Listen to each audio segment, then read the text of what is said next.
ഇന്ന് ഞാനിവിടെ ഉണ്ടാക്കിയിരിക്കുന്നത് ആർക്കും വേഗത്തിൽ ഉണ്ടാക്കാൻ പറ്റിയ ഒരു സ്പെഷ്യൽ ഈവനിങ് സ്നാക്കാണ്. അതായത് കാടമുട്ട വെച്ചിട്ട് ഒരു സ്പെഷ്യൽ ബജിയാണ് ഉണ്ടാക്കിയിരിക്കുന്നത്. വളരെ വേഗത്തിൽ ഉണ്ടാക്കാൻ പറ്റുന്ന ഈ ഒരു ബജി ഇഫ്താർ സ്നാക്കായിട്ടൊക്കെ ഉപയോഗിക്കാം. നല്ല ടേസ്റ്റാണ്. വളരെ വേഗത്തിൽ ഉണ്ടാക്കുകയും ചെയ്യാം. അപ്പോൾ നമുക്ക് ഈ ഒരു ബജി എങ്ങനെയാണ് ഉണ്ടാക്കുന്നതെന്ന് നോക്കിയിട്ട് വരാം. നമ്മുടെ സ്പെഷ്യൽ കാട ബജി ഉണ്ടാക്കാനായിട്ട് ഇതുപോലെ ഞാൻ 2 സവാള, മീഡിയം ടൈപ്പ് സവാള നല്ല സ്ലൈസ് ആയിട്ട് ഇതുപോലെ അരിഞ്ഞു വെച്ചിട്ടുണ്ട്. പിന്നെ ചെറിയൊരു കഷ്ണം ഇഞ്ചി നല്ല ചെറിയതായിട്ട് അരിഞ്ഞു വെച്ചിട്ടുണ്ട്. പിന്നെ ഒരു 3 പച്ചമുളക് അരിഞ്ഞു വെച്ചിട്ടുണ്ട്. ഇതിലേക്ക് നമുക്ക് ആദ്യം തന്നെ ഒരു 1/2 ടീസ്പൂണോളം ഉപ്പൊന്ന് ഇട്ട് കൊടുക്കാം. ഇതെല്ലാം കൂടെ നമുക്ക് നന്നായിട്ട് കൈകൊണ്ടൊന്ന് നല്ലതായിട്ട് ഞെരടി അങ്ങ് എടുക്കാം.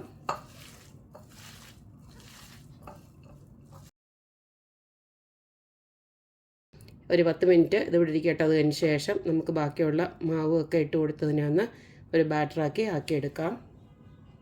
ഇപ്പോൾ നമ്മുടെ ഉള്ളി ഇളക്കി വെച്ചിട്ട് ഒരു 10 മിനിറ്റോളം ആയിട്ടുണ്ട്. ഇനി നമുക്കിതിലേക്ക് കുറച്ച് കടലമാവ് ഇട്ട് കൊടുക്കുകയാണ്. ഒരു 1/2 കപ്പോളം കടലമാവ്. അടുത്തതിലേക്ക് ഒരു 1/4 കപ്പോളം നമ്മുടെ അരിപ്പൊടി, അതായത് പത്തിരിപ്പൊടിയില്ലേ, വറുത്ത പത്തിരിപ്പൊടി, അതാണ് ഇട്ട് കൊടുക്കുന്നത്. അതിലേക്ക് 1 ടേബിൾ സ്പൂണ് നമ്മുടെ മൈദാപ്പൊടി ഉണ്ടല്ലോ, അതും ഇട്ട് കൊടുക്കുകയാണ്. ഇനി ഇതിലേക്ക് ഞാൻ കുറച്ച് നമ്മുടെ ക്യുമിൻ സീഡ്, അതായത് ചെറിയ ജീരകം ഉണ്ടല്ലോ, അത് ഇട്ട് കൊടുക്കുകയാണ്. ഇത്തിരിക്കേ ഉള്ളൂ. ഇനി ഇട്ട് കൊടുക്കുന്നത് ഒരു 1/4 ടീസ്പൂണ് മഞ്ഞൾപ്പൊടി. എരിവ് ഇത്തിരിയോടെ വേണ്ടവർക്ക് ഒരു പൊടിയോളം കാശ്മീരി ചില്ലി, ഞാനിപ്പോൾ ഒരു 1/4 ടീസ്പൂൺ ഇട്ട് കൊടുക്കുന്നുണ്ട്. ഇതെല്ലാം കൂടെ നമുക്ക് നന്നായിട്ടൊന്നുകൂടെ ഇളക്കി വെക്കാം.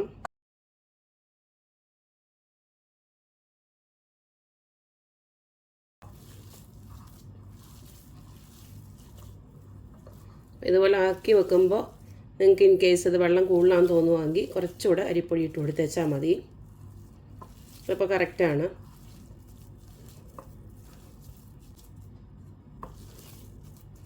ഈ ഒരു രീതിയിൽ ആക്കി വെച്ചതിന് ശേഷം ഇനി ബാക്കിയുള്ളത് ചെയ്യാം. ഈ സമയം നമുക്ക് ഉപ്പൂടെ നോക്കണം. ഉപ്പ് ഇൻ കേസ് കുറവാണെങ്കിൽ ഇച്ചിരി കൂടെ ഇട്ട് കൊടുക്കണം. അപ്പോൾ ഞാനിതുപോലൊക്കെ കുറച്ച് കുഞ്ഞമുട്ട, അതായത് നമ്മുടെ കാടമുട്ട പുഴുങ്ങി എടുത്ത് വെച്ചിട്ടുണ്ട്. നിങ്ങൾക്ക് എത്രയാണോ വേണ്ടത് അത്ര അനുസരിച്ചിട്ട് പുഴുങ്ങിയെടുക്കുക. ഇനി നമുക്ക് ഇതുപോലൊക്കെ ഓരോ ബോൾസ് ആക്കുക. നമുക്കതിന് മുന്നേ കൈയൊക്കെ നല്ലതായിട്ട് കഴുകണം കേട്ടോ, അല്ലെങ്കിൽ ഇത് ഒട്ടിപ്പിടിച്ചിരിക്കും. അപ്പോൾ ഇതുപോലൊക്കെ ഓരോന്ന് ആക്കിയതിന് ശേഷം മുട്ട ഇതിലോട്ട് വെച്ചതിന് ശേഷം നമുക്കിതിനെ അങ്ങ് കവർ ചെയ്തെടുക്കാം.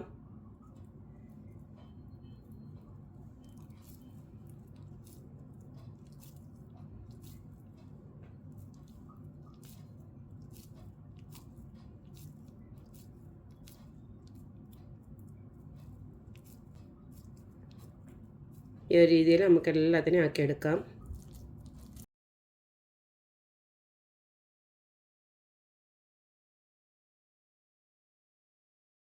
അപ്പോൾ എല്ലാം ഞാൻ ഇതുപോലൊക്കെ ഉരുട്ടി വെച്ചിട്ടുണ്ട്. ഇനി നമുക്കിതിനെ ഫ്രൈ ചെയ്തെടുക്കാം. ഞാൻ ചീനിച്ചട്ടി ചൂടാക്കി അതിലേക്ക് സൺഫ്ലവർ ഓയിലാണ് ഒഴിച്ചു കൊടുത്തിരിക്കുന്നത്. ഒത്തിരി തീയിൽ വെക്കണ്ട, ഒരു മീഡിയം ഫ്ലെയിമിൽ വെച്ചാൽ മതി. എണ്ണ നന്നായിട്ട് ചൂടായതിന് ശേഷം നമുക്ക് ഇത് ഓരോന്നായിട്ട് വറുത്തെടുക്കാം.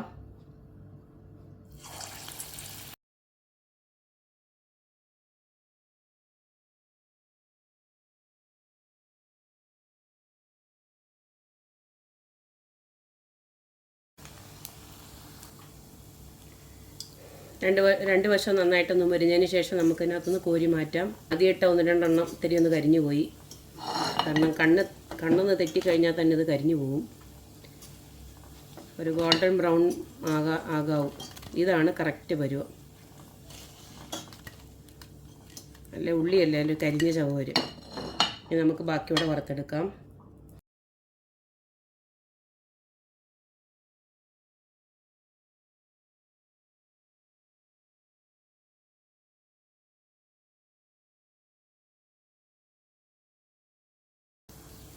അപ്പോൾ കണ്ടല്ലോ, ഇത്രയേ ഉള്ളൂ നമ്മുടെ സ്പെഷ്യൽ കാടമുട്ട ഫ്രൈ.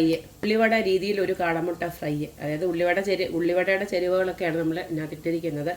അപ്പോൾ അതിനകത്ത് ഇതുപോലത്തെ ഒരു കാടമുട്ടയോട് വെച്ചിട്ട് എടുക്കുമ്പോൾ നല്ലൊരു ടേസ്റ്റാണ്. നമ്മൾ സാധാരണ ഒരു മുട്ട ബജിയൊക്കെ ഉണ്ടാക്കാറുണ്ടല്ലോ, അത് സാധാരണ ബാറ്ററിലാണല്ലോ ഉണ്ടാക്കുന്നത്. ഇത് ഇത്തിരിയുടെ ഒരു രുചികരമായിട്ട് തോന്നും. അപ്പോൾ എല്ലാവരും ഒന്ന് ട്രൈ ചെയ്ത് നോക്കുക. ഇത് നല്ല ചൂടോടുകൂടെ തന്നെ കഴിക്കണം കേട്ടോ. എന്നാൽ ഇങ്ങനെയൊക്കെയുള്ള ഐറ്റംസ് നമ്മൾ പിന്നീട് വെച്ചിരുന്ന് ഉപയോഗിച്ച് കഴിഞ്ഞാൽ വലിയ രുചി ഉണ്ടാവില്ല. അപ്പോൾ എല്ലാവരും, അതിനാണ് ഞാനിത് കുറച്ചേ ഉണ്ടാക്കിയിട്ടുള്ളൂ. പിന്നെ ആകപ്പാടെ 10 ഉണ്ടാക്കിയിട്ടുള്ളൂ. അപ്പോൾ അത് വേഗം തീരുമല്ലോ. അപ്പം നിങ്ങളുടെ വീട്ടിലെ മെമ്പേഴ്സിൻ്റെ എണ്ണം അനുസരിച്ചിട്ട് ഒന്നോ രണ്ടോ എണ്ണം വെച്ചിട്ട് അങ്ങ് ഉണ്ടാക്കി വെച്ചാൽ മതി.